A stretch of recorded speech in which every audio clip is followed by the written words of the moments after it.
भारत की जानिब से रैले छोड़े जाने के बाद पाकिस्तान के दरियाओं में सैलाब। लाहौर में दरियाए रावी में पानी का बहाव 2 लाख क्यूसेक से बढ़ गया। सैलाबी रेला मुल्हिका आबादियों में दाखिल। थीम पार्क और चोहंग के इलाके सैलाबी पानी में डूब गए।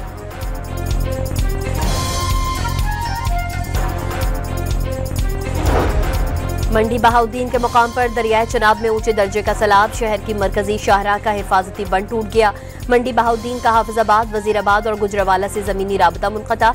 तहसील फालिया के भी 140 देहात ज़ेर-ए-आब।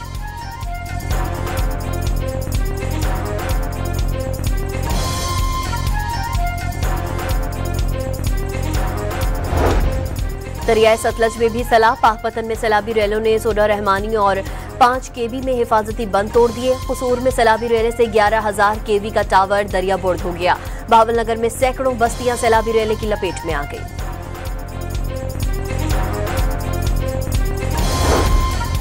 वजीर आजम शहबाज शरीफ से तुर्क सदर रजब तैयब एर्दोगान का टेलीफोनिक राबता।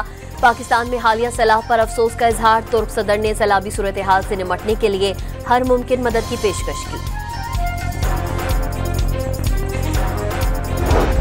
और स्टेट बैंक को माली साल 2024-25 में 2,500 अरब रुपए का मुनाफा। बैंक ने गोशवारे जारी कर दिए।